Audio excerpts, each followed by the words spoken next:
చొంపదండి నియోజకవర్గంలో 23 లక్షల వ్యయంతో అభివృద్ధి పనులు బండి సంజయ్ ప్రారంభించారు. నీటి విడుదలపై కలెక్టర్ ఇరిగేషన్ ఎస్ఈతో బండి సంజయ్ మాట్లాడుతూ ఉద్యోగ ఉపాధ్యాయులకు గొడ్డలి పెట్టెగా మారిన 317 జీవోను సవరిస్తారా లేదా అనే అంశంపై కాంగ్రెస్ ప్రభుత్వం స్పష్టం చేయాలని కోరారు. ప్రతిపక్షంలో ఉన్నప్పుడు 317 జీవోను సవరించాలని బీజేపీ పెద్ద ఎత్తున పోరాటాలు చేసిందని, తాను జైలుకు సైతం వెళ్లాలని గుర్తు చేశారు. 317 జీవో సంబంధించి సమస్యలను రాష్ట్ర ప్రభుత్వం దృష్టికి తీసుకురావడానికి, వాళ్ళ బాధలు చెప్పుకోవడానికి వాళ్ళ ఆ సంఘం 317 జీవో సంబంధించి వీరు ఉపాధ్యాయ ఉద్యోగ సంఘ నాయకులు ఆ బాధితులందరూ కూడా చీఫ్ సెక్రటరీ గారి కార్యాలయం ముందు ఉన్నారు. దయచేసి చీఫ్ సెక్రటరీ గారికి నేను విజ్ఞప్తి చేస్తున్నా, వాళ్ళకి అపాయింట్మెంట్ ఇవ్వండి, వాళ్ళని పిలిచి మాట్లాడండి, వాళ్ళ సమస్యలు వినండి, ఆ సమస్యను పరిష్కరించే ప్రయత్నం చేయండి.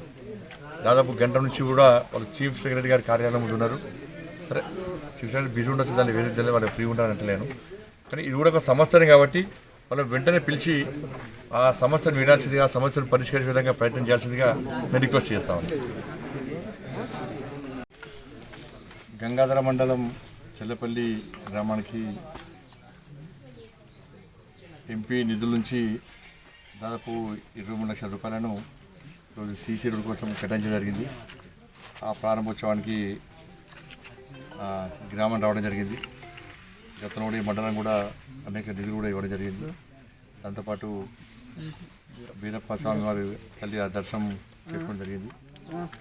అప్పుడు ఎంపీ నిధులను కూడా ఒక ప్లాన్ ప్రకారం, ఒక ప్రణాళికాబద్ధంగా మనం ఈ కరీంనగర్ పార్లమెంటు నియోజకవర్గానికి మనం కేటాయిస్తున్నాం. దురదృష్టం ఏంటంటే ఫస్ట్ 2 సంవత్సరాలు కోవిడ్ వల్ల ఎంపీ నిధులు రాకపోవడం, ఆ తర్వాత వచ్చే నిధులను కూడా కుల సంఘాలకు కానీ అభివృద్ధి పనులకు కానీ ఇచ్చే ప్రయత్నం చేస్తున్నాం. ఇంకా ఇవ్వడం కూడా సిద్ధంగా ఉన్నాం. దాంతోపాటు ఈ ప్రాంతానికి సంబంధించినటువంటి 4 మండలాలు వ్యవసాయం అంతా ఇలా పంటలు ఎండిపోయే పరిస్థితి వచ్చింది. నారాయణపూర్ రిజర్వ్ నుంచి నీటి విడుదల చేసినటువంటి అధికారులు నీటి విడుదలలో కూడా జాప్యం చేయడం వలన రైతులు మొత్తం నానా గోసపడుతున్నారు, హరిగోసపడుతున్నారు. ఒకటి ఇవాళ రేపు అని చెప్పి వాళ్ళ టైంపాస్ చేసే ప్రయత్నం చేస్తున్నారు. నేను అధికారితో మాట్లాడితే స్థానిక ఎమ్మెల్యే గారు కూడా నీటి విడుదల అని చెప్పి రిక్వెస్ట్ చేసిన తెలిసింది. రాజకీయ విమర్శలు ఏం లేవు, అందరం కలిసికట్టుగా ఇవాళ స్థానిక ఎమ్మెల్యే ఒత్తిడి తీసుకొస్తున్నారు, ఏమనడం లేదు. నేను కూడా అధికారులతో మాట్లాడినా. కాబట్టి వెంటనే వేరే కారణాలు చెప్పకుండా, రేపు మాపని టైంపాస్ చేయకుండా వెంటనే నీటిని విడుదల అని చెప్పి నేను రిక్వెస్ట్ చేస్తున్నా. ఆల్రెడీ భారతీయ జనతా పార్టీ మా అసెంబ్లీ కన్వీనర్ సోల్ గారు